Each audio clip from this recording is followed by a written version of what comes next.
Hello, hello, hello. Here we are again at the Global Empowerment Summit. Afternoon sessions are starting just now after a great and funny and empowering and emotional morning with Isabella and Harry. And here we are with someone new in the studio. First time we are working or collaborating together with Kim, and I'm happy to welcome her on the stage of the Global Empowerment Hub. Hi, Kim. How are you today? Hey, Andrea, I'm doing great. It's so nice to be here with you for the first time. Nice to have you. And then we connected through LinkedIn because I'm following your amazing posts and empowering messages for people who are searching for jobs. And today it's so important that people think about this in a wider perspective, because globalization, because digitalization, the opportunities, I mean, it's just an endless pool of opportunities right today.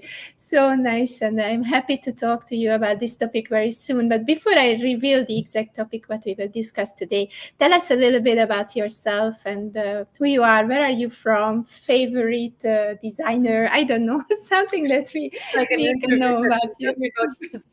It's actually funny.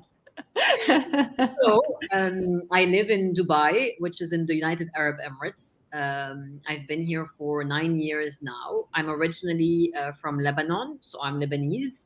I'm turning 36 in December, actually. Still say 35.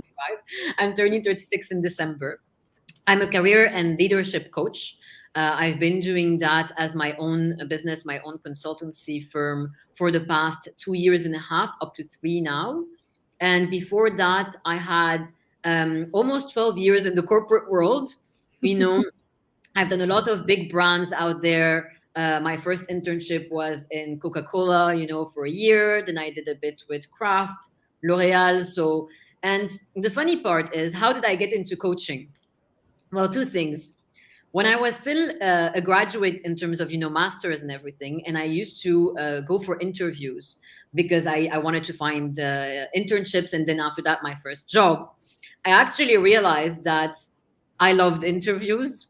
And it was a funny thing for me. So I was so excited about the opportunity of getting any interview more than getting the job. And I realized that, I love the challenge of it, like selling myself and everything. And that was still a unique thing to have. But in my mind, I'm like, okay, I'm good with interviews. So what? What am I going to do with it? It's not something tangible in my mind. Career coaching didn't even exist at the time, I think. So I was like, okay. And I brushed it past. And then along my corporate, 12 plus years of corporate, I found myself doing all of these big brands, and I worked in advertising, then in marketing. And I love the marketing field. Obviously, I also do marketing when I market my product. But I realized that although I was doing all of these big brands, and some companies were really amazing to work with in terms of environment and everything, I felt like there was something missing. I felt like, I didn't find myself complete. There is always something missing. I'm always excited at the beginning, as if you're starting a new relationship, the first 6 months honeymoon period, and everything is going great. And then you're like, then the reality and the routine starts settling in, and you're like, okay, is that it? Is there something else? And that's what drove me actually to career coaching, to realize that I don't want someone else to be in my position, because I know how frustrating it feels when you're not able to figure out what do you want to do, not getting promoted, you're having issues at work, whichever that path is. And we spend 70% of our life at work. So why not make it something that we actually enjoy doing without taking all of the risks?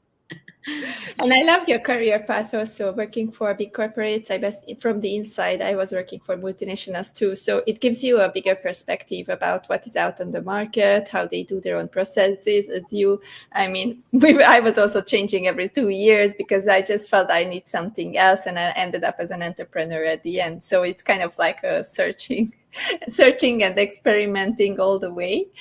Thank you so much for sharing this experience. And we are ready to reveal your topic for today, which is treat your interview as a first date. And I so love this title. When I asked you for a title, I was just like, That's so fun, and there is so much meaning behind it. So tell us a little bit more about it. What do you mean? What does this title mean for you? So for me, my love for interviews in terms of things, but also more than that, I just thought, interviews, they are challenging, right? And not everyone is in my shoes. Like, it is stressful to go to an interview and everything because you have to prove yourself. You want to get the job, you want to get the right job. So there is still a challenge there.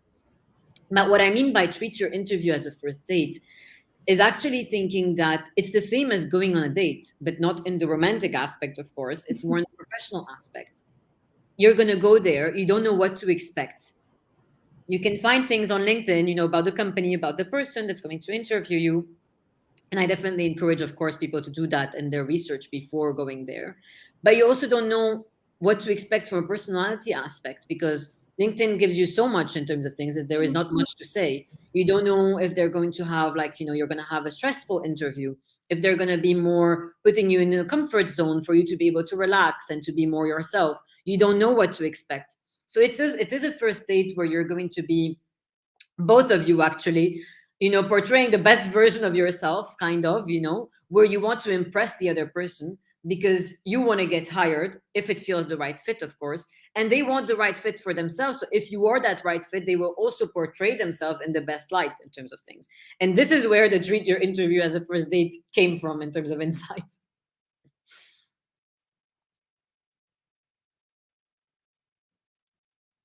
I think you are on mute, or I'm not able to hear you, or maybe it's just me. Oh yes, it's mute. A lot of practice.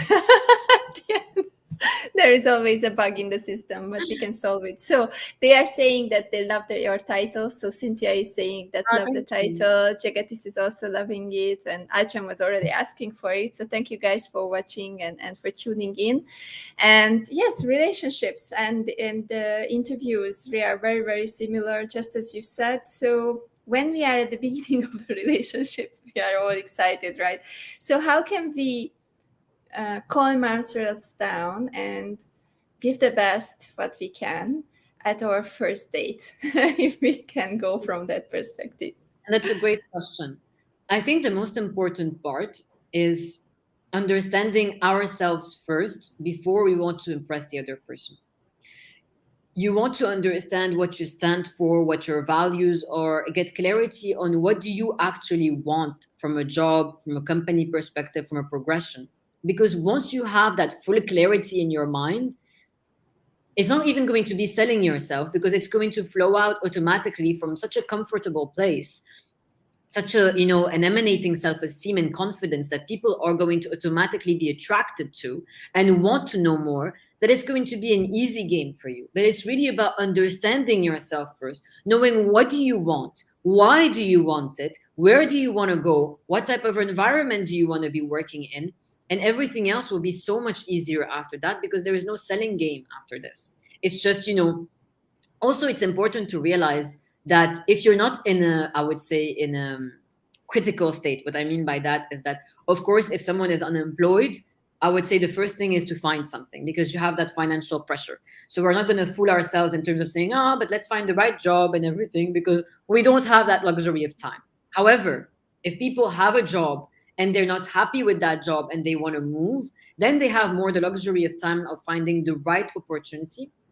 No matter how toxic the environment is where you are, or how stressful or how unhappy you are, make sure you always understand you have the power to. It's a two-way street. Same as a relationship. It doesn't go one way, where recruiters and sometimes companies makes you believe it goes one way, but it's actually not, because you're also there to be impressed by them the same way you want to impress them if it's the right fit. And it's important to understand that, so you get that power back to be able to be calmer, to be able to be more confident, not stress about your answers, and just make sure you're also portraying what's right for you and see if that's the right thing for you too.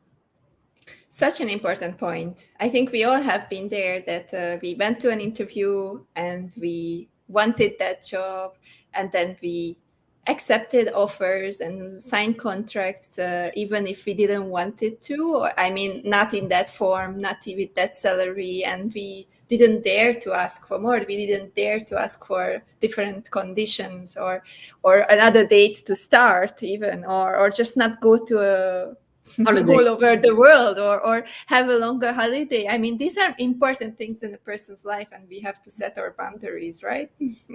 100%. And it's important to actually realize you're saying one point right. It's now or never, in a sense that the moment you start in a company is actually the moment. It's not about getting as much as you can, but it's also about making sure you're then setting that limit that you can go up from, but it will not go exponentially. Why do people say when you move companies, it's when you can actually get more for yourself? Because you're starting at a different base. When that base is set, you cannot jump from a base to another. You will just, gradually evolve, even with that promotion, even with that whatnot. I have so many clients that come to me and say, but Kim, I started with a salary range that was lower than other people. And the company knows that.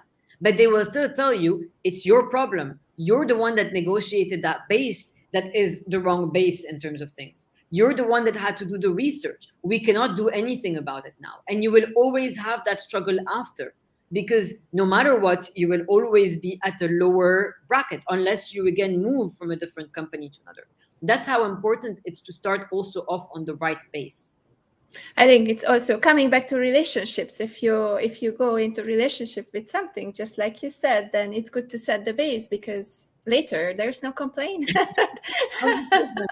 You accepted, you got it, you went into it, so don't want anything else if you're already inside. And we have a nice comment from Alchan. He's saying some hires will give tough interviews to check the endurance and resilience of the potential employees as right fit in the organization. What do you think about this point? I completely agree. Actually, the funny part is I had one of them and I didn't know what I was having, because when you don't have one, you don't understand what it is. It was like a panel of three people, and it was actually for university, but it was maybe one of the toughest interviews I've had, funnily enough, because you have three people first that are judging you, not one. So you don't know what to look at, where to look at. Do I look here? Do I look at this person? Do I look at that person? I have no idea. I wanted one specific university and I didn't know which one of them is going to be the university either, in terms of things. So it's like, good luck. And then, of course, so the stress interview came when, they pretended in some way not to be interested in what I'm saying, to look at their shoes, look at their watch, look at whatever they were doing. And then this makes you think, oh, am I being boring? Am I not interesting enough?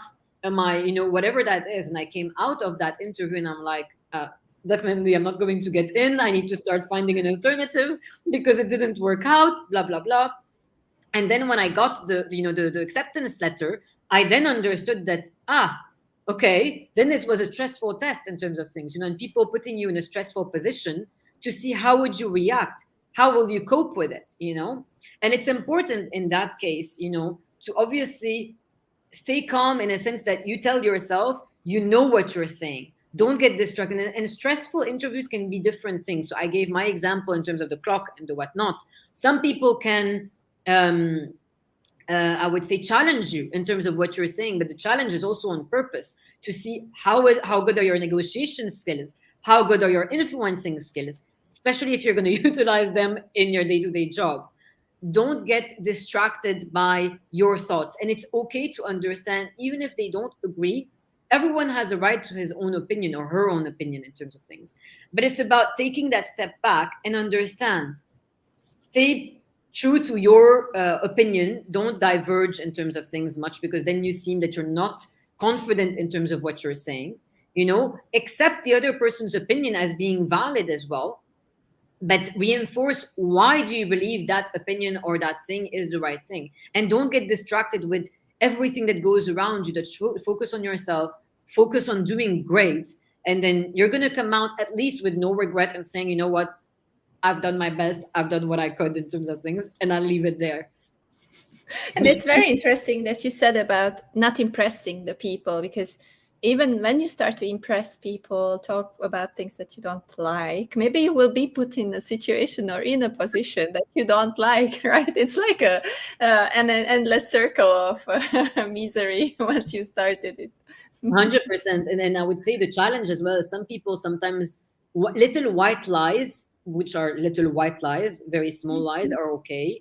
When it comes to bigger lies, like I'm saying that I have a technical skill that I don't have, just don't do that ever, ever. Because technical skills are easy to learn. You can, prove yourself and then show that you're able to adapt quickly. But if you say that you know how to do it, and then you don't know, and then you're going to get asked questions that are technical that you're not going to know how to respond, you're done.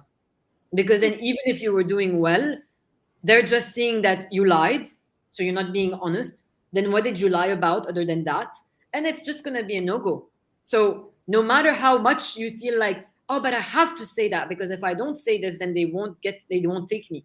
But guess what?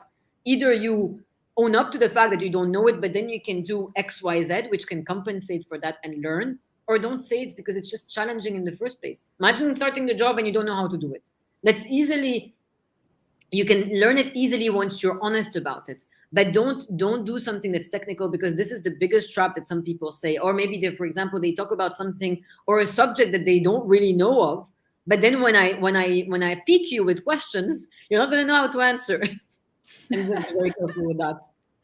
Yeah, so important, so important. I really love this topic, and everyone loves still the title. So we have found very amazing. You have found a beautiful metaphor for explaining the situation.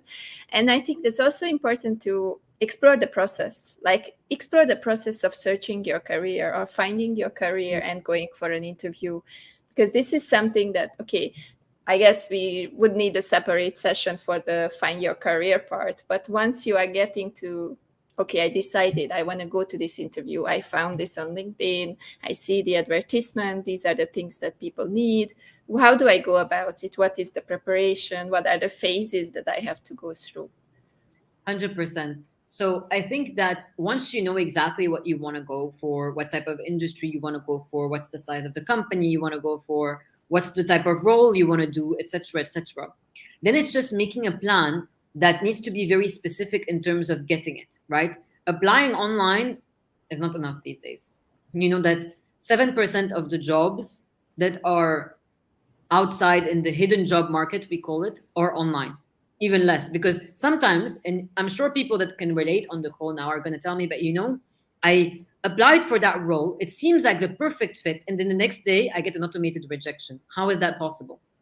I'll tell you how it is possible. Because sometimes the role that is posted is only for procedure perspective, and it's maybe already filled internally, or they've already done rounds of interviews, but for HR processing reason, they have to put it online to show that they went through the right method in terms of things. So you don't know. And most of the time, think about it. People will go for people that they know can give them something back, or at least someone can vouch for them. This is a bigger advantage. So networking is unavoidable. And I know, because I'm not necessarily an extrovert, right?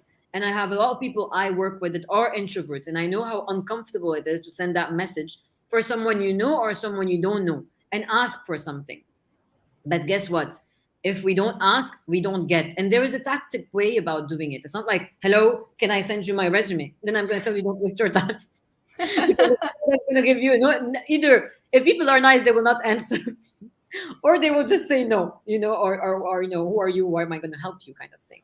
But it's important to realize that sometimes people even go for creative things. For example, in the UAE, I had like a post one day, like I think it was a couple of days ago, of a guy that posted their resume. I don't know where, something. He was distributing his resume, and he distributed it with a Twix bar. It's interesting, right? Because he's saying, I'm grateful for a job or whatnot. He doesn't have a job, so obviously for him, it's buying something. Not a lot of people will say it's a good thing or it's a bad thing, but that's subjective. But it's more about the creativity you thought about. How am I going to stand out? Versus people just spraying their resume left, right, and center. So I want you to think about it yourself. And it needs to be relatable to you. How creative can you be to make sure that you are able to do more than the average person in terms of applying? What can you do? Can you do something that is, I don't know, now that we're also back in not COVID related, world, and we're not stuck at home in terms of digital environments, you can also do, like, creativity is just, there is no limits because you can do it physically. You have so many examples of people that had like a, how do you say, like a PAN card or something where they printed their resume, a while back, and then they went and they were just doing. But this is, maybe some people are going to say, but I don't want to get to that level. But what is that level? That's creativity. It's more important to understand and to realize, how important is my career for me? How much do I really want that in terms of job, that priority in terms of things? Do I want to go the extra mile? What do I want to do to get it? And that's really, really, really important. And touching on the point you mentioned the first time, I know we're not discussing, career purpose and anything now, but it's important to all just brush it in 1 minute. You going after a job without knowing what's in it for you, or what's your purpose. Purpose is a big word. What I used to like to use as word is fulfillment. What do I feel fulfilled by? Because it's more attainable. What makes me happy in terms of job, right? And you need to figure that out. And it's not the light bulb that I'm going to turn on and off and then, this is it. It's going to take time, because it's the hardest probably exercise you will do in terms of understanding, what do I want? And even if it takes, I don't know, 6 months, 2 years, 5 years, doesn't matter. Because if at the end of the day you are able to say, I know that this is what I want, how more fulfilled and satisfied would you be? And then go after what you want. So many great points. Again, guys, just like the other interviews, a lot of wisdom nuggets. So worth to rewatch it, take a notebook, go through it and note down everything, and then to implement it. You remember, that's what we learned on the Personal Growth Week. We need to also implement what we learn in these sessions. And we have a lot of comments coming in, so I will start to read them out. So Alchen is saying, these days employers will check social media of potential employees to see what they are up to before calling them for interviews. Very good point. And don't forget the AI, because many employers, they use AI for reading CVs. So if you don't pass the AI, then you cannot get in, right, Kim? 100%. And even so, actually, sometimes the I would say social media and LinkedIn works even before the resume, because everything is online. Yeah, so be strategic with what you post and how you post it. That's something that you can do. And we have also another comment from Cynthia. I went for an interview previously, but they were looking for a junior executive and I was a little overqualified. So instead of offering me a higher salary, they asked what else I could contribute. And then she has a question, how should I answer this question? Because I felt the company could take advantage of my skills and assets, but underpaying me because I was overqualified in terms of education. Got you. So I would say, how important is that job for you? In a sense that you don't want to devaluate yourself in terms of, settling for a salary that you believe you deserve more from. Because if they're asking, what are you going to give me more? Then it's a demanding company that's maybe going to ask you to work long hours, whatever that is. If you're ready to do that and you feel like, you know what, I'm ready to compromise on that because this is my dream company, or it might get me closer to my goal, then it's a personal choice to make. But unless that is the case, I would say, and if you're not in a critical situation, as we said before, I wouldn't devaluate myself in terms of settling for something if I'm not sure that, okay, I'm willing to do the compromise because it's the right thing for me. I would say, if not, then search for something that will give you the right range in terms of thing, and see with them if there is any way to negotiate. We said it's a two-way street. So if they're asking for something, you can ask for something back. Thank you so much. I think she's happy with the answer. Let's see later she can comment. And then Alchan is coming back. These days for millennials or Gen Z, the parents will call up employers to ask salary range and job scope instead of employees themselves. Parents, I haven't heard of that before. So that's a new one for me, I guess. That's a bit weird, but I think it's also not very professional. I'm not sure about asking. I mean, you can ask, for example, what will your friends say about you, or what would your parents say about you? But calling parents to ask about the salary range, I don't think it's the right thing. I wouldn't want to work for a company that does that, because you're hiring me. You're not hiring my parents. And I'm not a 16-year-old that needs to take their parents' approval in terms of things, right? So unless it's an internship, then it's a bit different. But even then, because even an internship, you're 18 plus. I'm the one deciding for myself. Thank you so much. Thank you for this. And we have also, here's the answer from Cynthia. Got it. Thank you, Kim. So thank you so much for answering the questions. And what would you think would be the 3 most important things during an interview that people can keep in mind to have a successful interview? 100%. So 1, practice. There's no going about it, right? You can improvise, but practice always makes it better. Even when you're doing a presentation, right? And you're walking in front of people, or you're doing a presentation at work, the best thing is to practice, because at least you have rehearsed it, even if it's for 10, 15 minutes in your mind, in terms of, okay, I know what I'm going to say and I feel ready. So you'll feel more prepared. You'll feel less stressed about it. 2, as we said, be yourself. Don't try to be someone else. Don't try to be someone who they want you to be, but it's not yourself. Because anyway, even if they hire you, who's not going to feel happy in 6 months? Not them, you. That's so true. Not them, you. Because you portrayed a different version of yourself in terms of things. And number 3, don't settle for something that's less, because we just discussed that question now, which I think was very interesting. Don't settle for something that's less unless you feel like you are ready to do that compromise, because it's going to bring you something closer to your goal. So amazing points. I'm just trying to also digest the information. I mean, you are telling so many good points here that we really have to really come back and really listen to it. But please, guys, just take in, digest a little bit. And if you have questions, I'm sure that you can reach out to Kim Araman on LinkedIn, because she is very active there. And then we also have other comments coming up. So Jeg is saying that my employer called for interview by HR department, and during the interview, the CEO was checking on my master's qualification obtained in Ireland. Yeah, right now I think it's very interesting how everything is available for everyone, right? Exactly. And sometimes they just want to do cross-reference check, which is normal in terms of things. So don't worry about it too much. And then one more, it's a big nuisance, frustrating, disappointing, waste of time when the hiring manager is so rigid, fussy in the requirements for the job, race, or language preferences. No, I completely understand. And, unfortunately, there are some people we won't be able to change, right? Whether they have a certain image of who they want to hire in mind. Sometimes people tell you, oh, I don't want to hire a female, I want to hire a male, or vice versa in terms of things. Or I don't want someone that's, I don't know, older than 35 or under 30, or someone who's from XYZ in terms of, country. And it's something that, they won't maybe say out loud for sure, because it's not something you're going to be having, in terms of racism. But unfortunately, you still have some things there. And the best approach, I would say, is just, move on to the next, because we can't do anything about that. And really, do you want to work with someone like this? Not really. So just move on to the next one in terms of things.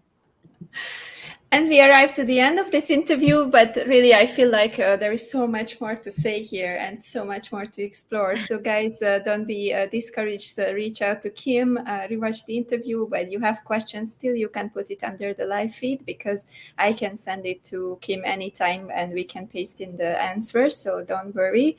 And I see already Supriya in the studio, so I will bring her up very soon. But before I do that, Kim, tell us a little bit more about what is exactly that you are focusing on? How can you help people?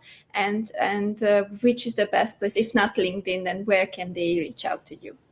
No, 100%. So usually what I do is I work with middle to senior level people mostly, where I provide, career coaching program, leadership program that are fully personalized. So I truly understand the person's situation, the challenges that they're facing, because each one of us has a unique path. And we develop a program with the right step-by-step, fully supported, that makes them achieve that goal that they have to achieve in terms of things. So it's fully bespoke programs in terms of things. Whether you're looking for that promotion, but you're struggling to find it, whether you're having some conflict at work, or you're having a toxic environment, you're not happy with what you're doing, you don't know what you want to do, all of these things in parallel. And the best way always to find me is, so one, LinkedIn, because I am more active. just bear with me, of course. So when you send me a message, I usually take 24 hours to respond. So I don't respond back straight away because I'm not there. But LinkedIn is always the better way to reach out to me. Or you can also visit my website on nailyourinterview.com if you wanted to get to know more about it. But if you have questions or anything, just direct it to me on LinkedIn chats. A lot of thank yous are coming in from the audience. You're welcome. And then we have one more questions before I bring up Supriya, because I like to answer every live question as they are coming in. So does getting an accredited program or formal qualification an important aspect of getting job? So is it a requirement? Is it something that will help you better getting in jobs? I think it depends on the job. So some jobs, for example, are more project development driven, where there is a lot of certification and accredited program that might be beneficial. Something that is technical, for example, like the CFA programs and finance, to be able to get a heads up. So it really depends, because that's a broad question. It depends on what type of industry you're at, what position you are at, what will that program benefit you in terms of things, and is it really going to be benefiting you? Because you have so much available resources online to be able to get that knowledge. So it's really important to understand that. I would say it's a case-by-case scenario in terms of things. Thank you so much, Kim. I enjoyed our very quick and so valuable 25 minutes together. I'm really happy that we connected. And please, guys, if you need something, just reach out to Kim, as she said, on LinkedIn, and be patient with requesting messaging people, because they have also their personal life. So digitalization brought us closer, but that doesn't mean that everyone should reply in the same time when you are writing them. So be patient and stay connected. Thank you so much, Kim, and have a beautiful day. Thank you. And we are switching guests in the studio. While I'm saying goodbye to Kim, I'm welcoming Supriya Sharma here in the studio, and we are going and exploring another topic which is very important, and it's also in connection with leadership, and leadership is the main topic of this week. And don't forget, we have a lot of interviews coming up, almost 30 interviews even this weekend, 2 panel discussions for tonight and tomorrow night Malaysia time, and we also have a networking session with a quiz night where you all can connect and have a fun time by getting to know each other. So Supriya, the stage is yours. I am checking the banners. I'm also bringing you up to the stage. Welcome at the GES. Hi Supriya, how are you today? Hello, Andrea, and hello, everyone. I'm doing very well. I'm so glad to see you, Andrea, here, the dancing economist. Yes, nice to have you on board. It's really a good time, and I'm just so enjoying talking all of the speakers, including you, Supriya, and getting to know you better, because most of the audience doesn't know that although we have connected online, although we are in a connection already, we never really met, and this is also our first time in getting connected and getting to know each other better. So Supriya, to jumpstart the conversation, introduce yourself a little bit. Where are you from? A little bit from your personal side and a little bit from the professional side. Sure. Thanks for giving me the opportunity. And I'm sure this is going to be a very interesting stage. And that's what I could make out in the last 5 minutes that I've been waiting backstage and listening to Kim. I have already taken up 2-3 points here, you see, from what Kim was speaking about.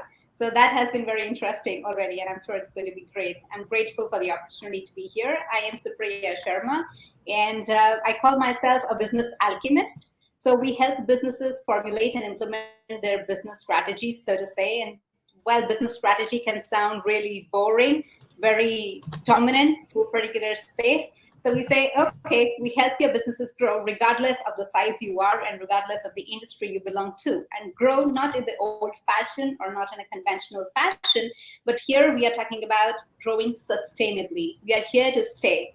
Because I was reading this book, and I brought it here with me. I was reading it last evening before I went to sleep. So You Can Win, Shiv Khera. And it talks about winning, Andrea. Here, in case of winning, this person, the author Shiv Khera, says that winning is an event. However, being a winner is a spirit.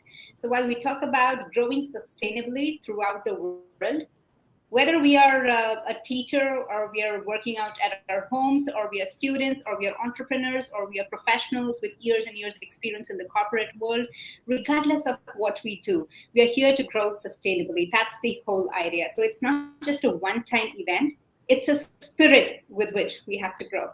Well, I think I diverted a little bit. I was talking about myself, and I said we work in the sustainable domain as to how can we grow sustainably? How can we make businesses grow sustainably? Because when we grow, then only our businesses grow.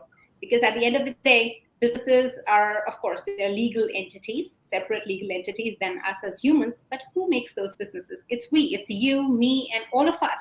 We are the ones who are working for companies. So once we are sustainable in ourselves, we can make sure that the organizations we work for, the homes we are associated with, the communities who we form part of, are also sustainable in that fashion. So by my first qualification, I'm an aerospace engineer, and then the question strikes, why aerospace engineering? And just like any other normal child would have the curiosity, the fantasy to understand as to why or how the airplanes fly, that was my idea of studying aerospace engineering. I worked with that regard a little bit in the domain, which was very technical in nature. And then I realized if I had to make a bigger impact in the sense of managing the organizations, I had to switch to management. And that's when I did my MBA from the US and Europe, and further the doctorate in entrepreneurship and strategy. So those were the kind of things that I always took up in order to keep myself updated of what's happening in the corporate world and in the professional sector, as to I can make sure wherever organizations I'm interacting with, or leave the organizations also, in general, when you're interacting with your friends, the community, your relatives, so you can impact more, so you can share something that helps the other person. That's the whole idea. So my vision as such, outside of the professional world, is to illuminate the world with magical experiences. That's what I call it. Illuminating the world with magical experiences. And the whole idea behind this is whosoever you meet, for whatever purpose you meet, should have a lasting impression of you. So that's the whole idea. Create that magic for the person, so the person remembers you for who you are. And where should we look for that magic? It's nowhere outside. It's all within us. So that's what I do as a business alchemist. And apart from that, I'm a pistol shooter, a golfer. I have also published 8 books, plus I'm a keynote speaker. And probably I may have to switch to LinkedIn just to check my introduction better, so I can better introduce myself. But I think that's good enough for now.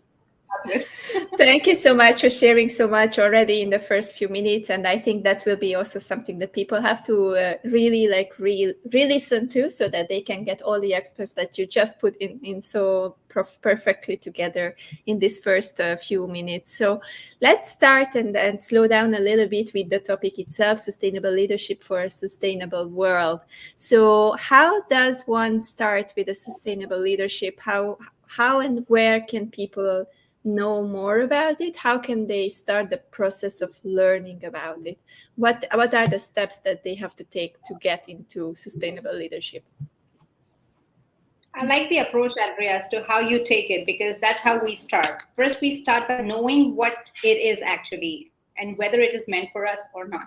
So I would strike the second question altogether, whether it's meant for us or not, because I totally say it out loud and aloud, that here we are talking about sustainability, and it is meant for all of us, regardless of the geographical domain, regardless of the professional educational domain that we are coming from. So yes, that question is answered. It is for all of us. Now, what is it that we are talking about? What is sustainable leadership in the sense? When you hear about the term leadership, there are a number of jargons which have been associated with it. In the sense, the technical terms that we use, we talk about servant leadership, we talk about transformational leadership, autocratic leadership, etc., etc. You read those leadership books and you have all those terms in place. Regardless of the leadership style that you have been following, or you are following, or you want to follow in the future, there is an aspect, there's a color that you can add to what you're already doing. We are general managers, or whether we are at home, or we are students. All matters is, do we have the mindset of sustainability? What is sustainability here in this case? By sustainability, we mean in whatever we do, in anything that we do, we need to keep 3 things in mind: people, planet, and profit. That's what comes to our business. We all say that, yeah, we are into business and we are here to make money when we are into business. That's so true. Very true. Absolutely correct. No denying of it. We are here into business in order to make money. But is that the end of the story? Is making money sufficient? You make money, you buy a brilliant house near a beach and you buy a nice limo car, and then you're done with it, end of the story, and you're gone. Is that it? That's not enough for us as human beings. We are here to make an impact. So as we talk about sustainable leadership today, we focus on the managers and the CEOs and the senior leaders in the organizations as to when they make their decisions in the boardrooms. What is it that they can do in order to keep in mind people, planet, and profit? Not just profit, but the society, the environment, and the community in which they are operating on the whole. And that is what starts with a culture, imbibing a culture in the organization, which is not just profit focused or which is not just business focused, but a culture which is community focused. Just a very small example of letting your employees getting to know the community in which you operate. For an employee, it's not enough for the person to be coming to your office, checking at 9 in the morning, and then doing all the work, submitting all the reports, making all the sales that's required, and then by leaving at 6 p.m. That's not the end of the story between the employee and you. It's much more than that. So it is for us to make our employees get to know the society, the community in which we are operating. And how does that happen? Like I mentioned, it starts with the culture, which starts at the top, of course. It's a top-bottom approach. When we are talking about achieving those global goals of partnerships and making responsible manufacturing is what we call it, goal number 12 of sustainable development, responsible manufacturing and consumption. So when we come to those points, we make sure that when we are taking any decisions at any level, not just boardrooms. Earlier, I was talking about the leaders in the organizations, the CEOs, or the people who really make those decisions. But let's say you have a front-facing employee in the organization. You have a mobile phone showroom and a customer walks in and you have a customer care executive attending to that customer, even to that level of the customer care executive or the security guard who opens the door for the customer before the customer walks into your showroom. That's the level at which we want this concept of sustainability be imbibed. Not just at the boardroom level. It starts there, but it doesn't stay there. It trickles down. And that's the effect we want in the organization, within the culture of our organization. So everybody understands what is the business that we are into. We are not just in the business of mobile phones, or we are not just in the business of making televisions. We are doing much more than that. It is for all of our employees in the organization to understand what is the contribution of ourselves as an employee and of our company to the society, to the environment, to the community on the whole. I think that's where it starts. It starts within ourselves. And when we as leaders work with the organizations, we start bringing out strategies and tactics in order to make sure that we build such a culture in the organization which imbibes the concept of sustainability. Now, when it comes to sustainability, there is this big misconception all of us live with. We say sustainability has to do with something green. Okay, so if you're into a business which is green, it's sustainable. Otherwise, no, sustainability is not for you. So this is something that I would like to clarify. Whatever business you may be into, any business, whether service-based or product-based, any location that you are in, whether you're a small, medium, or a large enterprise, whether you're making just a few $1,000s a month or you're making billions of dollars a month, sustainability is for you. And it starts within the organization.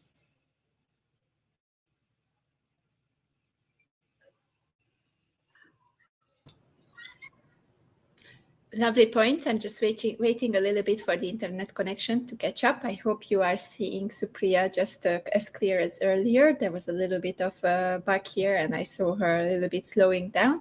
But in the meantime, amazing points. So we have people, we have planet, we have profit. We have to take care about all of it. We have to think on long term, not just on short term.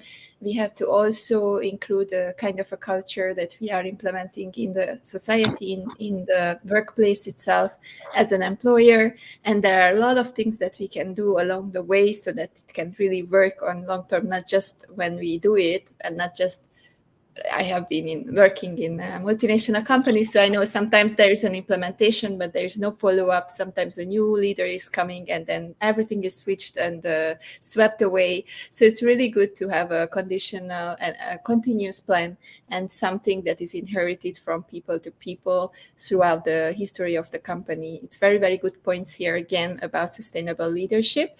As a leader, if we want to educate the people around sustainability and about leadership, about good leadership, where can we look at? Who are the role models, for example, that you are looking at in this field out there in the world? Who are the people that we can just check out maybe online that we can follow in the future so that we can learn more about sustainable leadership?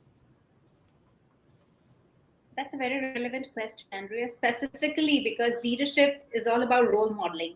When people see you behave and act in a certain way, they tend to follow you, at least within your organization and the people who you're meeting.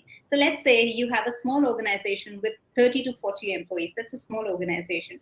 And when those 30, 40 employees in your organization see you behaving, see you acting, see you making decisions in a certain fashion, then they tend to follow it because they see that, okay, this is the kind of decision my CEO took, and then this is the result that my company got. So they have this, you as the case study in front of you altogether. They don't have to go to a business school in order to get those case studies. So who are our role models? And with a very perfect example of Patagonia, Yvon Chouinard, who was the founder and the CEO of Patagonia, is who I do look up to. I have been looking up to him, and Patagonia was the first case study that I studied in this regard as to how they have been contributing to the environment and not just selling clothes or selling apparels, but selling the concept of sustainability in the people's minds. Because, Andrea, business is not just a one-sided ballgame. Business is a two-sided, not just two-sided. In fact, there are multiple facets of business, but majorly speaking, there are two sides. One is the service provider, and on the other side, there's the receiver of the service. So that's how we define a business. Now, when it comes to a business, there are customers on the other side, the people who are patronizing us, the people who are paying for our services, the people who are buying our products. And on one side, it's us who are providing those products and services. Now, for a customer also, keeping the concept of sustainability, keeping the concept of this planet in mind is extremely important, because as customers, we do realize how important or how strong our wallet is when it comes to it being a social instrument, an instrument for social change. Our wallet is a very, very strong instrument in that regard. If we want, as customers, we can go ahead and we can look out for companies who are working sustainably, who are producing products sustainably. Because take this example of fashion, and all of us, again, this is something all of us are able to relate to. So fashion is the second most polluting industry in the world after oil and gas. And it employs more than 30 million people. At least that is the statistics which I have taken from the 2018. I know it's 2022 already, so I may have updated the statistics, but yes, 30 million people is it employees. So that's fantastic. It provides employment to a number of people. But then it is the second most polluting industry in the world. And us as customers, we tend to be inclined towards fast fashion. Whether we accept it or not, we tend to be inclined towards fast fashion, switching trends. As soon as we see something on Instagram, we want to go and buy it. We want to see where is it available in the market, whether online or offline. Okay, that does make sense. You want to stay on top of the charts, even if you're not going to the Milan Fashion Week, but then you are at least looking up to them to see what are the colors which are in for the fall. So as customers, in addition to looking at all this while we're buying our fashion stuff, the brands that we're looking to, we also need to look at the CEOs or the leadership teams of these companies as to which are the companies that are really making a step with regard to innovation, with regard to sustainability, with regard to changing the practices of manufacturing that are more environment friendly. With regard to what is the kind of benefit that is the environment getting when these things are being manufactured? Is there a lot of wastage which is taking place? Is there a lot of pollution? Is there a lot of degradation of the environment which is happening when these products are produced? That is the kind of questioning capability or the curiosity that we develop as customers, and it would be really helpful if we can do that. Love the example of Patagonia. I think that's also important as leaders to have these kind of pictures of other companies who already did it, who already have been there, who already reached these things, and who are already implementing these sustainable leadership tips and everything what you just said, Supriya. It's really, really important to do that. And that's something that we need to look at also as individuals, or maybe even customers, when we are searching for customers as entrepreneurs, because it's really good to work with people who are aligned with you and who are having the same vision about the world, same vision about everything around us. So until Supriya is fixing the internet connection, guys, you can also post your questions here. And you can also ask around sustainable leadership if you have something in mind. Because Supriya mentioned the fashion, I want just to mention that the last weekend of the summit, don't forget, it will be about art and fashion and the future of art and fashion in regards to sustainable digitalization. So that will be also some topic that we need to catch up on. So I will bring back Supriya. I think the internet is a little bit better for her. So let me just bring her up again to the stage. And here we go. Hi, Supriya. We are back. So I was just saying that thank you so much for the example of Patagonia, and it's so important to look up to someone who already did it if we want to have or follow the same models or a similar leadership style or something that we don't know how to do it, but we already have someone in the market who is doing it. Thank you so much for the tips. It's very tangible.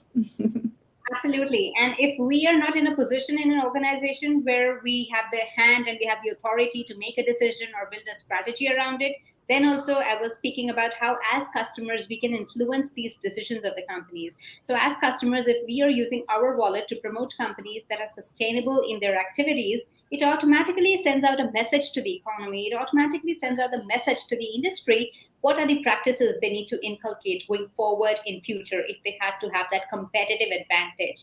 And competitive advantage is something that we often speak about in strategy. It is the most important foundation of strategy. So sustainability here again could be your competitive advantage, at least as on date. If you are into business, sustainable leadership could be your competitive advantage because there are not many organizations that are doing it. We all know about it. We all have read about it. We all have also listened to the examples, but we don't see many organizations who are following it or who have been able to implement it. That's one. And then as customers, of course, taking care of the environmental dimension and the human dimension of the products that we are using so that we are promoting the right thing. So it's not and just I have one additional thing here to add, like the generations, because the new generations, they've proven to be very choosy in regards of sustainability and environmental protection, because that's their world. So they want to grow up in a healthy environment, right? So if we cannot continue to ruin it for them, and this is exactly why they say no, like categorically no to brands who are not following up, who are not going towards sustainability, which is very important. This customer becomes so powerful in today's world. Absolutely, that is the case. And then the second example that we could look up to in this regard is Andrew Whitty from GlaxoSmithKline. So GlaxoSmithKline, we all have known as being a pharmaceutical company. So it's very common in the pharmaceutical world to offer some amount of benefits, whether monetary or other benefits, to the doctors in order to prescribe certain drugs or medicines. And that is usually the case how the pharmaceutical industry works. But then the Andrew Whitty of GlaxoSmithKline, he was the first CEO to bring out this rule or bring out this strategy saying we are not going to offer any benefits or any kind of compensation to the doctors who are prescribing our drugs or in a way who are promoting our drugs. So we don't want to say that we have kind of bribed them. It doesn't sound like a great term, but yes, we don't want to say that we have bribed them in order to sell our drugs. So that was also about sustainability, building a sustainable relationship between your consumers, your stakeholders. Because Andrea, you would realize that at the end of the day, business, yes, is about the service provider and the receiver of the service, but those are not just the two participants. There's an entire stakeholder community. It's not just about the shareholders who we are responsible to as CEOs. Yes, we have to make profit, agreed and agreed. However, there is this entire stakeholder community that we have to balance, that we have to make sure we are not causing any harm. And how do we realize that we have this stakeholder community? Yes, we know it, we have it. But then when the leaders in the organizations, we equip ourselves by traveling to all kinds of countries, the developed nations, as we call it categorically, and the underdeveloped or the developing nations. When we travel and then we see the kind of industrial ecosystem in these countries, the kind of wastage that is taking place, whosoever may be responsible, that's not what we are debating on here, that who's responsible for polluting the environment. But the thing is that yes, environment has been polluted. It has been done for hundreds of years, and now we are talking about offsetting the carbon footprint, etc., and all the nice terminologies during the climate action pacts that have been signed. So it is for us as leaders to equip ourselves with the knowledge, with the technical knowledge, and with the strategic knowledge as to what is happening in the countries other than where we are operating, and what are the best practices that we can inculcate from those places, or rather what are the best practices we can give to those places. If not, we can borrow from those places. So it helps when we are getting ourselves out of adversity, when we are traveling, when we are seeing through the world as to what are the best practices in the industry when it comes to sustainability. It helps us as CEOs. Then you would also realize that being a CEO, if you look at the survey conducted by Russell's, you would find the general term of a CEO is somewhere around 10 years. It's 9.7 years. So a CEO generally stays in position for 9.7 or 10 years. That's the average term. But when you're talking about sustainability, we have seen that the people, the CEOs, the senior leaders who have existed in the position, who have served in the position for more than this, are the ones who have actually made a difference. And this number goes as high as 27 to 30 years. So people who have served in those kind of durations in senior leadership positions, that they have been really able to make a difference. Because, like I said, it's not an event. It takes time. Requires resilience. It requires a lot of courage. It requires for you to prioritize the long-term goals over the short-term gains. And that's why we are looking at people who are here to stay and not just serve as the CEO, make money, and done. Thank you. Bye-bye. Those are not the kind of people who we are looking at. We want people who are here. Love the approach, amazing approach, and so passionate about the topic. I mean, we could talk about this long nights, because it's just for both of us, I think it's an important thing to express our thoughts and also raise awareness about the topic, how important it is to think long term. Let it be personal growth, let it be leadership, let it be sustainability, or any parts of our development or a company's future. I mean, this is just unquestionable already today in 2022 that it's not anymore on short-term gains, although many people have stuck in that place still, and they still try to grasp and grab all these short-term opportunities and not thinking about others who will be here in the future and suffering from the consequences. So amazing points brought up. Guys, if you listen to this now or later, please make sure that you listen to it many times, make notes, and reach out to Supriya. I see Vanitha coming up on the studio, so I would like to ask Supriya for a little bit of reference. Where can people reach you, and what are the things exactly that you are focusing on nowadays in 2022-23? So I'm reachable on all the social media platforms. However, LinkedIn is the one that I take very, very seriously. So yes, the response time goes really faster when it comes to LinkedIn, not because it is related to profit, but then, yeah, it somehow brings about a lot of seriousness to the job that we are talking about. It's just an old school mindset, probably. That's how you may like to say it. But yes, LinkedIn is the fastest. And I'm going to focus on, rather, I have been focusing on, and going forward in 2023, my focus further increases on moving from customer experience to stakeholder experience. Because like we were talking during our conversation, that it's the stakeholder community that we need to manage, and sustainability encompasses all of them. So I will be enhancing my approach from going to customers to stakeholders forward. So stakeholder experience is what I will be talking about. How can you make sure that you gain that strategic competitive advantage? Strategy is the key word, because I'm into strategy consulting. So how do you as an organization or a business person or an entrepreneur gain that competitive advantage, so you are able to stay ahead of the competition, stay ahead for what your competitors are already doing or are thinking of doing? That's the whole idea. Love the approach, love the conversation. Thank you so much, Supriya. I will let you have a beautiful day. And thank you so much for coming on board and joining us on stage. I will switch the studio, switch speakers, and Vanitha will come up. And yes, thank you so much. And have a beautiful, beautiful day. You too, all of you. Stay blessed. Bye. Bye-bye. Thank you. While we are switching speakers and Vanitha will come on board, I will also say thank you for everyone who is supporting and asking questions. Keep the questions coming because we will check back the feeds, and anything else will not be lost. We will come back and answer them. And in the meantime, while I'm changing banners, I will also bring up Vanitha. Vanitha is with me from the beginning at the Global Empowerment Hub, so we are celebrating our third year together here on stage. Vanitha, welcome at the Global Empowerment Summit again. How are you? And let me unmute you. Yes, time is going just so fast, right? Oh gosh, it's been 3 years. Amazing. I mean, I'm so happy to be here again. And it's been a great 3 years, isn't it? Yeah. And we all kind of evolving every time we are on it. So yeah, I'm really a lot of excited. things happened, right? A lot of things happened, and for both So of us, many. I think you have been also through a big transformation. A lot of things happened to you, super busy with your work and everything what is happening. So let's just warm up a little bit and tell us a little bit about yourself. Who is Vanitha? What are you focusing on right now? And yes, a little bit personal also. Tell us, what did you do, or what are your plans for the weekend? Well, I mean, I've always been a communication specialist. I've always kind of, focused on doing PR.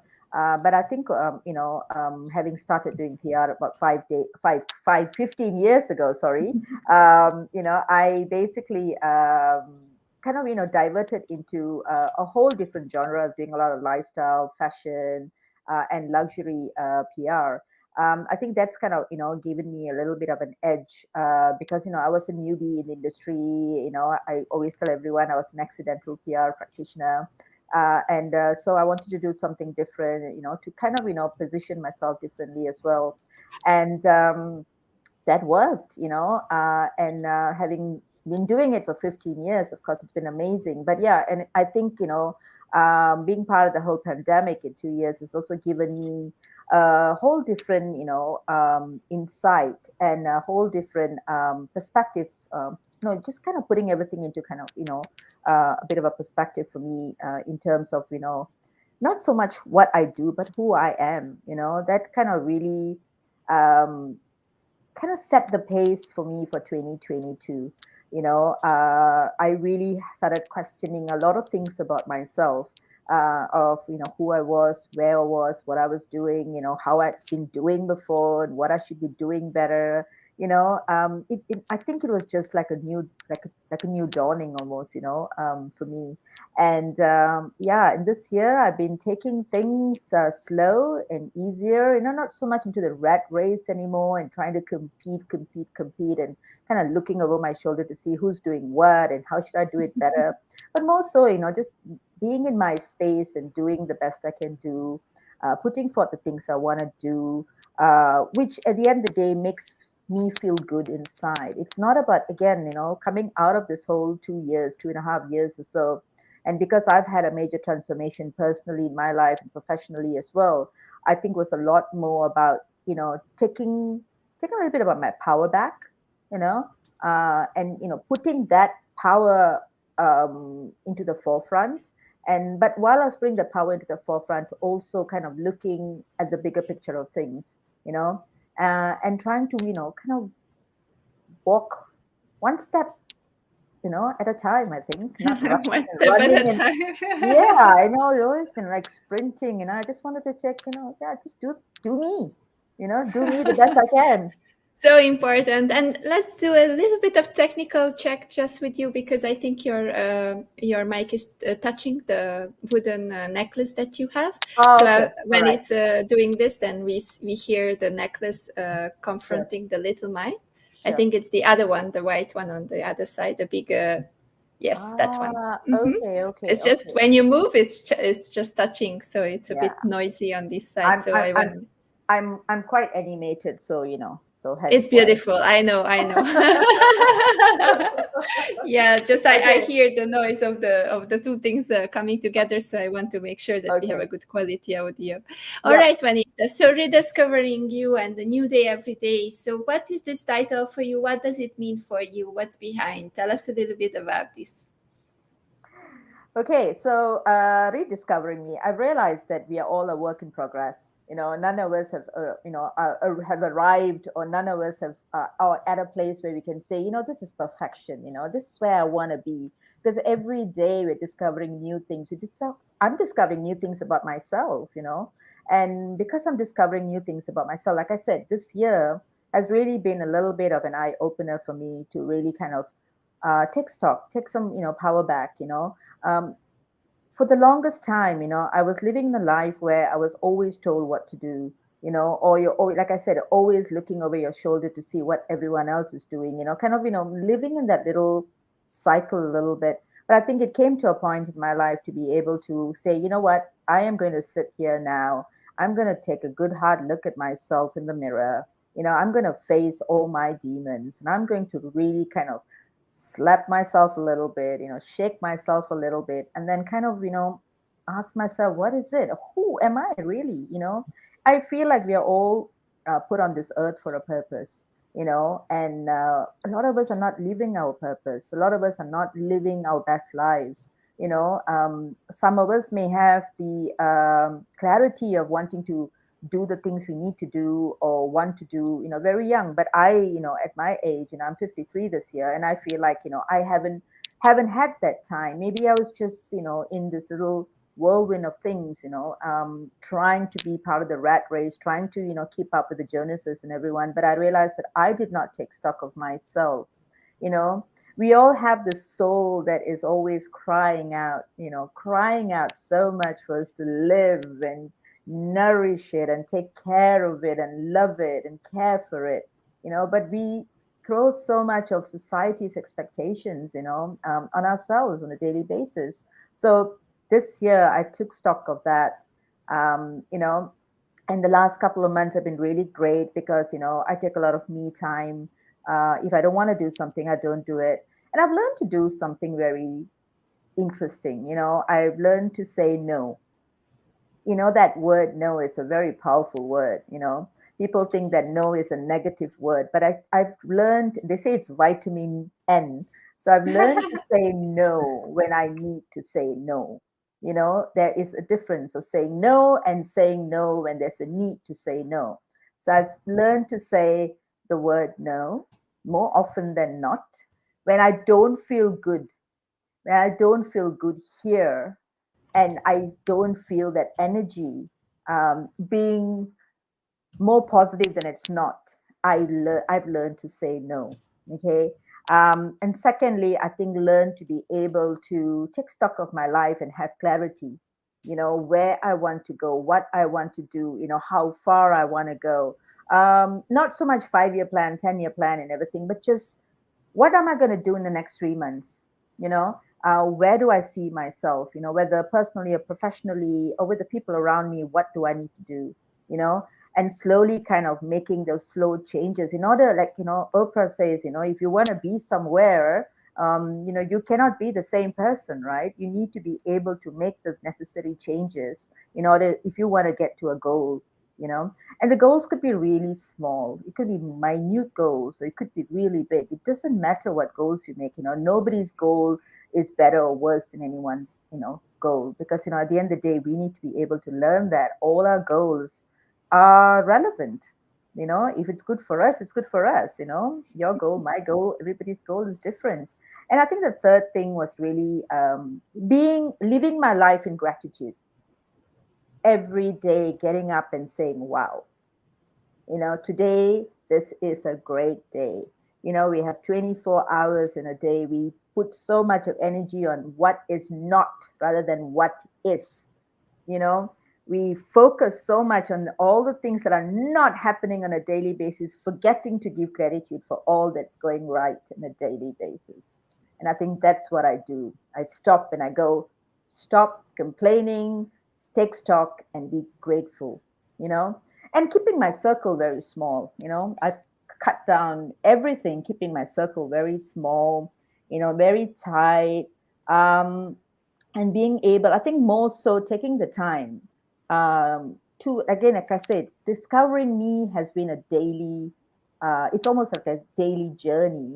Every single day I'm discovering new things. So it's a new day every day, really. Oh, I didn't know I could do that. I didn't know I could do this. Am I really this person? How did I ever? A lot of times before, I used to deal with things head on. Head on. Bulls my horns up and everything, and really kind of going with force. But now I've just gone, let me pull myself away. Let me just take a moment there for myself, and just if it's meant for me, it's meant for me. It's not, it's okay. Lovely points here, and it's really, really great how you put it together, that you need to put yourself in front, you need to rediscover yourself. Sometimes we are just rushing and we don't take time for ourselves, especially as life goes forward. Then we need to have different priorities. We cannot just go and do it all the time the same way. And I believe, and there's the question coming up, is the industry. I think there is something in the background here, PR, and how I got to know the celebrity industry and all these other very intense and very how can I say it nicely and diplomatically, very competitive world. It's also a tiring world that it's good sometimes to take a step back, right? Absolutely. I think, like you said, it's competitive, to put it nicely. It's very competitive. It is really like being in the rat race all the time. Like I said, constantly looking over your shoulder, constantly trying to keep up, constantly trying to see who's doing what, and, I think with all that, we forget to see what is really unique about ourselves. We're trying to constantly compete in an industry that's already competitive, and putting all that pressure on ourselves. In the end, I don't know, I was tired. I was mentally, physically, emotionally, psychologically, my soul was tired. My soul was crying out for help, literally shaking me up, like, help. So yeah, it is an industry that kind of, sucks you in. But it's great for some people. Some people, are able to handle it. Maybe for me, I thought I could, but I couldn't. But I'm kind of glad that I had a bit of clarity to be able to see it and go, what, this is not so much for me. I think it reminds me on Anna Wintour, and she's sitting on the top of Vogue and all the Condé Nast and a huge industry leader, and she was saying that if you spend too much time on looking at your competition, then you cannot focus. How can you focus on your own business, right? So it's good to keep an eye, but just don't focus on it. Do what you do at best, and then that will make it happen, right?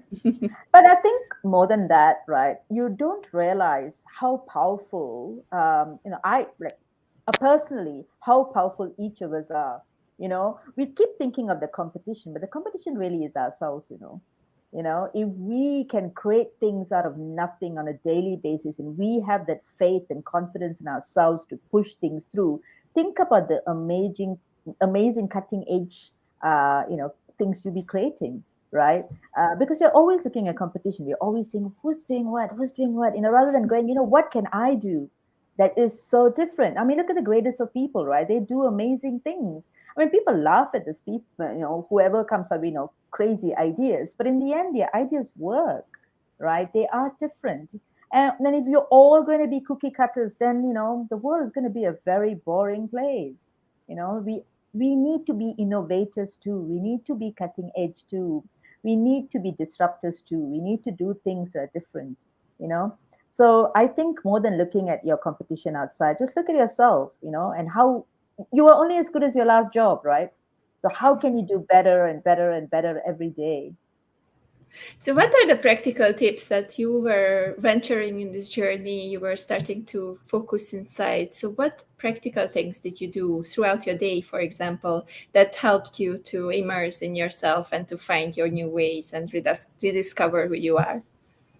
Because I think because I was doing things in a way where, like, again, like I said, rushing and, and constantly rushing through time, right? I was even eating on the go. I realized that, recently, and I was like, I'm always eating on the go. I haven't even sat at the table to have a good meal. I'm just rushing through. So what I do now is I get up an hour earlier, okay, and I have that 1 hour is my shut off time. you know I have my coffee, I sit on my balcony and just shut out, and I listen to whatever I need to listen to, whether I listen to a chant or I look at some positive quotes in the morning. I listen to different people doing different things, ideas, spirituality, people, with healing processes and all that. I just do different things, just take that hour for myself before I start the day. Everyone in Malaysia kind of wakes up after 10 anyway.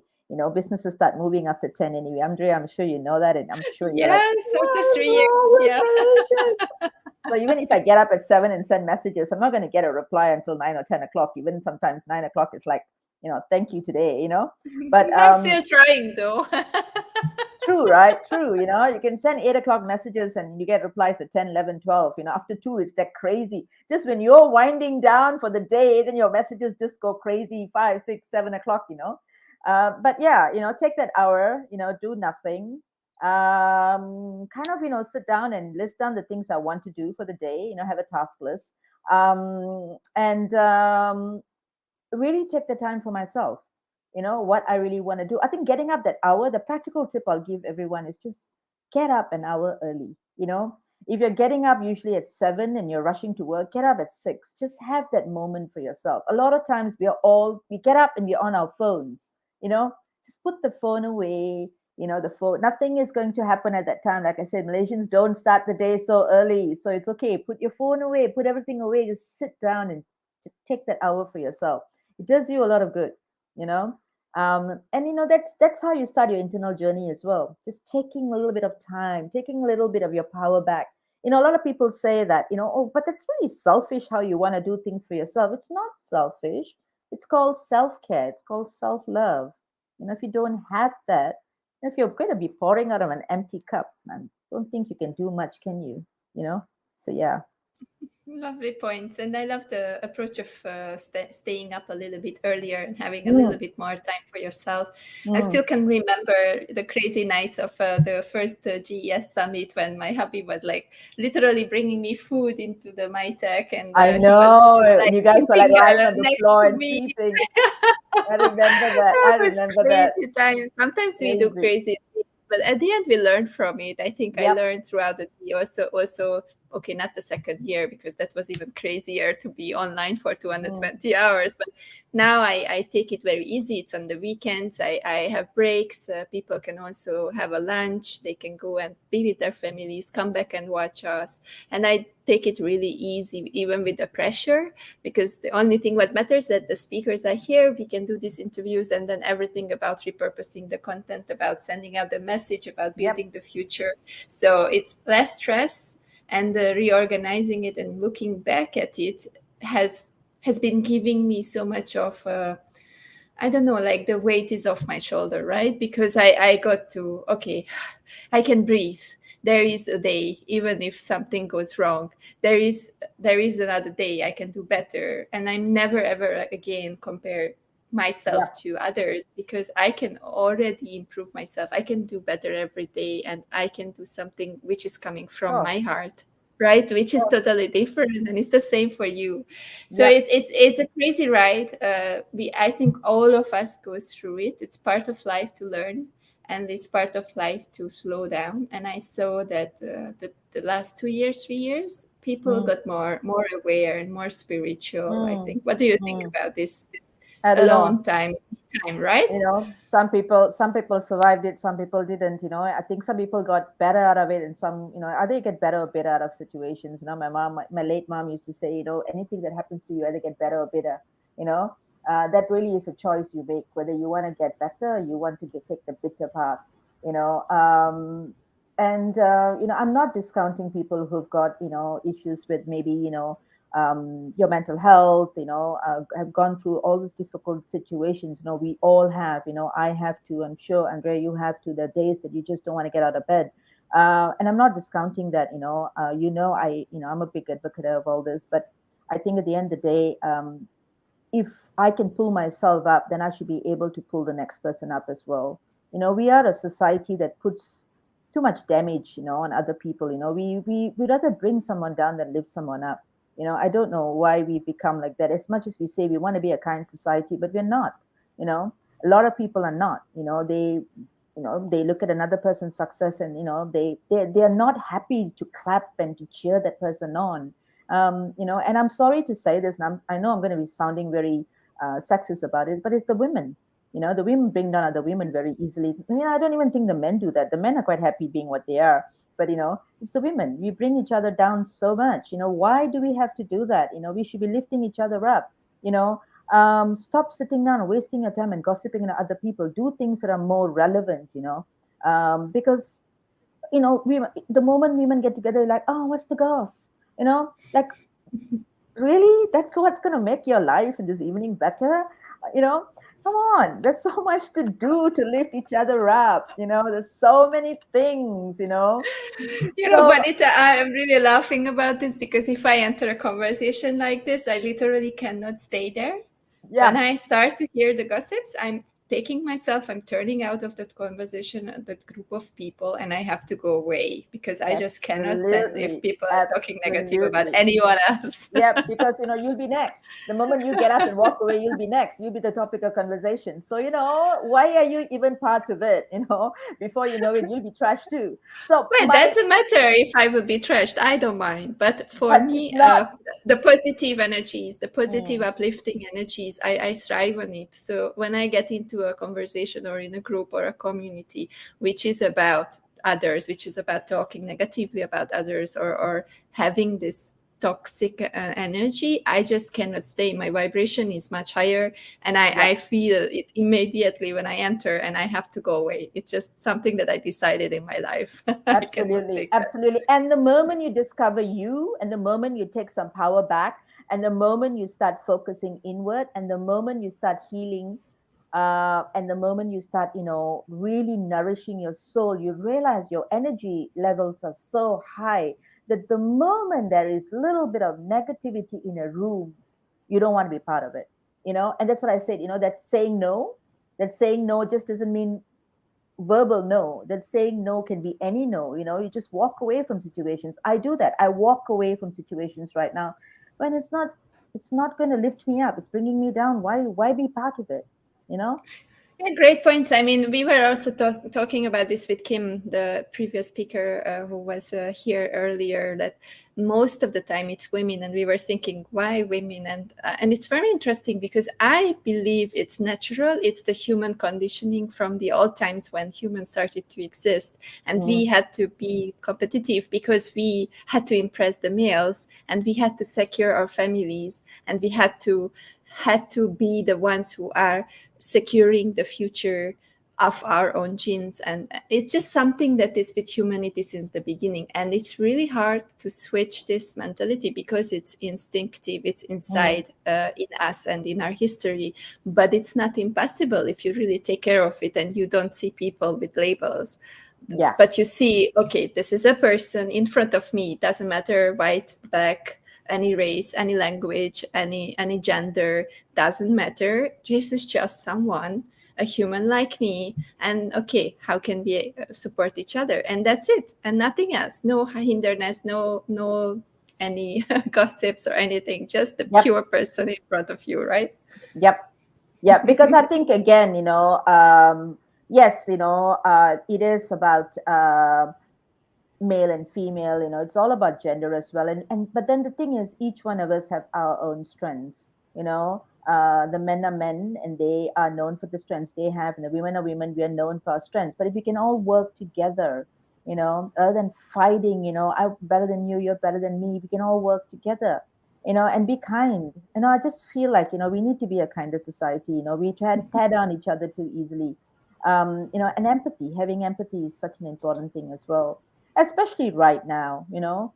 So many people are coming out of situations. It's just been a crazy 2 years, right, Andrea? I know people are coming out, people are slowly building themselves. I it's about like I said again, lifting each other. I think really it's about lifting each other. Let's leave with this message, lift each other up and rediscover yourself, focus inside instead of focusing outside, and be kind. I think those are amazing messages already. If you do this and implement this, we are already existing in a better world, so no need for more. Yes. Thank you so much, Vanitha, for your interview. I'm really happy to having you here, and kisses for supporting us and being believing in the vision of the hub and really coming back and your support. I appreciate you. It means a lot. I know that you Thank have a you lot of so things much. going on. So thank you so much. Thank you so much. Thank you, Andrea. Have a great one. Have a good one. You too. I'm switching studios, so I will remove Vanitha from the studio. And in the meantime, we will be going and continuing our conversation in another amazing interview, which is with someone who is already building a community. He is the leader of the Sungai Wang Plaza in Malaysia, and he has been supporting us for our kickoff startup meeting for this year's summit. So bear with me. I will be coming back in another link and very, very soon, in around 5 minutes, with Mr. Nang from Sungai Wang Plaza, and we will discover leadership and community building on another level. So thank you so much, Vanitha. Thank you for everyone. And let's play the video before we switch the studio. Bye-bye, guys.